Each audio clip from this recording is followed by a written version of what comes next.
Welcome to my channel. This is Magic Storytime Audiobooks, where stories come alive. Don't forget to like, comment, and subscribe to join the adventure. Chapter 41. The doctor was an old man, a very nice, kind-looking old man when I got him up. I told him me and my brother was over on Spanish Island hunting yesterday afternoon, and camped on a piece of raft we found. About midnight he must have kicked his gun in his dreams, for it went off and shot him in the leg, and we wanted him to go over there and fix it and not say nothing about it, nor let nobody know, because we wanted to come home this evening and surprise the folks. "Who is your folks?" he says. "The Phelpses, down yonder." "Oh," he says, and after a minute he says, "How'd you say he got shot?" "He had a dream," I says, "and it shot him." "Singular dream," he says. So he lit up his lantern and got his saddlebags and we started, but when he sees the canoe he didn't like the look of her, said she was big enough for one but didn't look pretty safe for two. I says, "Oh, you needn't be afeard, sir. She carried the three of us easy enough." "What three?" "Why, me and Sid and the guns. That's what I mean." "Oh," he says. But he put his foot on the gunwale and rocked her and shook his head and said he reckoned he'd look round for a bigger one, but they was all locked and chained. So he took my canoe and said for me to wait till he come back, or I could hunt around further, or maybe I better go down home and get them ready for the surprise if I wanted to. But I said I didn't, so I told him just how to find the raft, and then he started. I struck an idea pretty soon. I says to myself, "S'posen he can't fix that leg just in 3 shakes of a sheep's tail, as the sayin' is. S'posen it takes him 3 or 4 days. What are we going to do, lay around there till he lets the cat out of the bag? No, sir, I know what I'll do. I'll wait. When he comes back, if he says he's got to go any more, I'll get down there too, if I swim, and we'll take and tie him and keep him and shove out down the river, and when Tom's done with him, we'll give him what it's worth, or all we got, and then let him get ashore." So then I crept into a lumber pile to get some sleep, and next time I waked up the sun was away up over my head. I shot out and went for the doctor's house, but they told me he'd gone away in the night sometime or other and warn't back yet. Well, thinks I, that looks powerful bad for Tom, and I'll dig out for the island right off. So away I shoved, and turned the corner, and nearly rammed my head into Uncle Silas's stomach. He says, "Why, Tom, where you been all this time, you rascal?" "I hain't been nowheres," I says, "only just hunting for the runaway nigger, me and Sid." "Why, wherever did you go?" he says.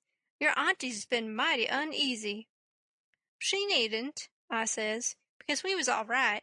We followed the men and the dogs, but they outrun us and we lost them. But we thought we heard them on the water, so we got a canoe and took out after them and crossed over, but couldn't find nothing of them, so we cruised along up shore till we got kind of tired and beat out, and tied up the canoe and went to sleep and never waked up till about an hour ago. Then we paddled over here to hear the news, and Sid's at the post office to see what he can hear, and I'm a-branchin' out to get something to eat for us, and then we're going home." So then we went to the post office to get Sid, but just as I suspicioned he weren't there. So the old man he got a letter out of the office, and we waited a while longer, but Sid didn't come. So the old man said, "Come along, let Sid foot it home, or canoe it, when he got done fooling around, but we would ride." I couldn't get him to let me stay and wait for Sid, and he said there warn't no use in it, and I must come along, and let Aunt Sally see we was all right. When we got home, Aunt Sally was that glad to see me she laughed and cried both, and hugged me and give me one of them lickings of hern that don't amount to shucks, and said she'd serve Sid the same when he come. And the place was plumb full of farmers and farmers' wives to dinner, and such another clack a body never heard. Old Mrs. Hotchkiss was the worst.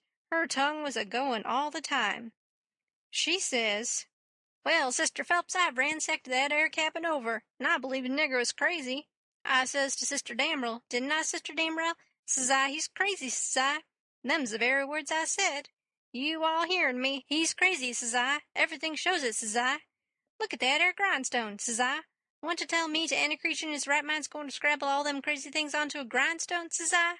Here such and person busted his heart, and here and so pegged along for 37 year, and all that.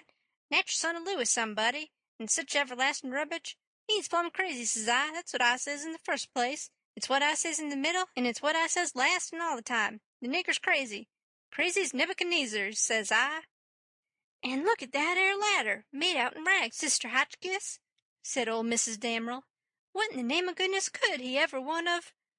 The very words I was a-saying, no longer in this minute, to Sister Utterback, and she'll tell you so herself. Says she, look at that 'ere rag ladder, says she, and says I, yes, look at it, says I. What could he have wanted of it, says I? She, Sister Hotchkiss, she. But how in the nation they'd ever get that grindstone in there, anyway? And who dug that 'ere hole? And who? My very words, Brer Penrod, I was a-sayin', pass that 'ere sasser and molasses, won't ye? I was a-sayin' to Sister Dunlap just this minute, how did they get that grindstone in there, says I? Without help, mind you, without help. That's where 'tis. Don't tell me, says I. There was help, says I, and there was a plenty help, too, says I. There's been a dozen of helping that nigger, and I laid I'd skin every last nigger on this place, but I'd find out who done it, says I, and moreover, says I. A dozen, says you. 40 couldn't have done everything that's been done. Look at them case-knife saws and things, how tedious they've been made. Look at that bed leg sawed off with 'em. A week's work for 6 men. Look at that nigger made out in straw on the bed, and look at— You may well say, Brer Hightower, it's just as I was saying to Brer Phelps his own self. Says he, what do you think of it, Sister Hotchkiss, says he? Think of what, Brer Phelps, says I? Think of that bed leg sawed off that-a-way, says he. Think of it, says I lay I never sawed itself off, says I. Somebody sawed it, says I. That's my opinion, take it or leave it. It mayn't be no count, says I, but such as it is, it's my opinion, says I. And if anybody can start a better one, says I, let him do it, says I, that's all. I says to Sister Dunlap, says I, well, dog my cats. They must have been a house full of niggers in there every night for 4 weeks to have done all that work, Sister Phelps. Look at that shirt. Every last inch of it covered over with secret African writing done with blood. Must have been a raft of 'em at it right along, all the time a'most. Why, I'd give $2 to have it read to me. And as for the niggers that wrote it, I allow I'd take and lash 'em till— People to help him, Brother Marples? Well, I reckon you'd think so if you'd been in this house for a while back. Why, they've stole everything they could lay their hands on, and we a-watching all the time, mind you. They stole that shirt, right off of the line. And as for that sheet they made the rag ladder out of, there ain't no telling how many times they didn't steal that. And flour and candles and candlesticks and spoons and the old warming pan, and most 1,000 things that I disremember now. And my new calico dress. And me and Silas and my Sid and Tom on the constant watch, day and night, as I was a-telling you, and not a one of us could catch hide nor hair, nor sight nor sound of them.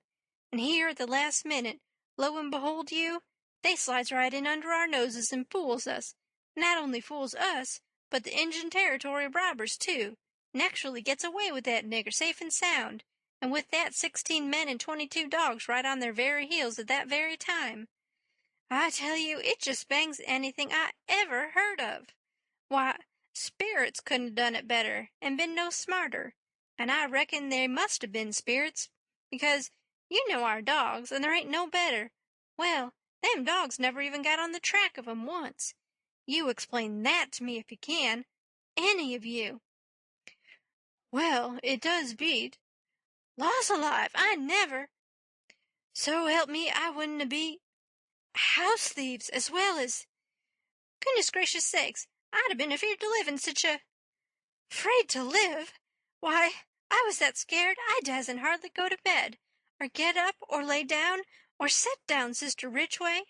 Why, they'd steal the very— Why, goodness sakes, you can guess what kind of a fluster I was in by the time midnight come last night. I hope to gracious if I weren't afraid they'd steal some of the family. I was just to that pass I didn't have no reasoning faculties no more. It looks foolish enough now in the daytime, but I says to myself, there's my 2 poor boys asleep way upstairs in that lonesome room, and I declare to goodness I was that uneasy that I crept up there and locked 'em in, I did.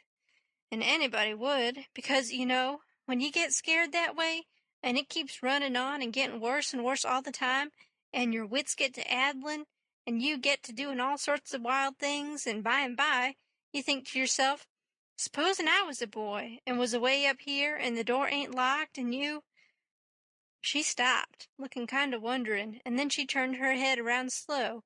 When her eye lit on me, I got up and took a walk. Says I to myself, I can explain better how we come to not be in that room this morning if I go out to one side and study over it a little. So I done it, but I dasn't go fur, or she'd 'a' sent for me. And when it was late in the day, the people all went. And then I come in and told her the noise and shooting waked up me and Sid, and the door was locked, and we wanted to see the fun. So we went down the lightning rod, and both of us got hurt a little, and we didn't never want to try that no more. And then I went on and told her all what I told Uncle Silas before. And then she said she'd forgive us, and maybe it was all right enough anyway, and about what a body might expect of boys, for all boys was a pretty harum-scarum lot as fur as she could see. And so, as long as no harm hadn't come of it, she judged she better put in her time being grateful we was alive and well, and she had us still, 'stead of fretting over what was past and done. So then she kissed me and patted me on the head, and dropped into a kind of a brown study, and pretty soon jumps up and says, "Why, laws a mercy! It's most night, and Sid's not come yet. What has become of that boy?" I see my chance, so I skips up and says, "I'll run right up to town and get him," I says. "No, you won't," she says. "You'll stay right where you are. One's enough to be lost at a time. If he ain't here to supper, your uncle'll go." Well, he weren't there to supper, so right after supper, Uncle went. He come back about 10, a little bit uneasy. Hadn't run across Tom's tracks. Aunt Sally was a good deal uneasy, but Uncle Silas, he said there warn't no occasion to be. Boys will be boys, he said, and you'll see this one turn up in the morning all sound and right. So she had to be satisfied, but she said she'd set up for him a while anyway and keep a light burning so he could see it. And then, when I went to bed, she come up with me and fetched her candle and tucked me in and mothered me so good I felt mean, and like I couldn't look her in the face. And she sat down on the bed and talked with me a long time, and said what a splendid boy Sid was, and didn't seem to want to ever stop talking about him, and kept asking me every now and then if I reckoned he could 'a' got lost or hurt, or maybe drownded, and might be layin' at this minute somewhere sufferin' or dead, and she not by him to help him. And so the tears would drip down silent, and I would tell her that Sid was all right and would be home in the morning, sure. And she would squeeze my hand or maybe kiss me and tell me to say it again and keep on saying it, 'cause it done her good and she was in so much trouble. And when she was going away, she looked down in my eyes so steady and gentle, and says, "The door ain't going to be locked, Tom, and there's the window and the rod, but you'll be good, won't you? And you won't go? For my sake." Laws knows, I wanted to go bad enough to see about Tom, and was all intending to go, but after that I wouldn't 'a' went, not for kingdoms. But she was on my mind, and Tom was on my mind, so I slept very restless, and twice I went down the right way in the night, and slipped around front, and see her settin' there by her candle in the window, with her eyes towards the road, and the tears in them, and I wished I could do something for her, but I couldn't, only to swear that I wouldn't never do nothing to grieve her any more. And the third time I waked up at dawn and slid down, and she was there yet, and her candle was most out, and her old gray head was resting on her hand, and she was asleep.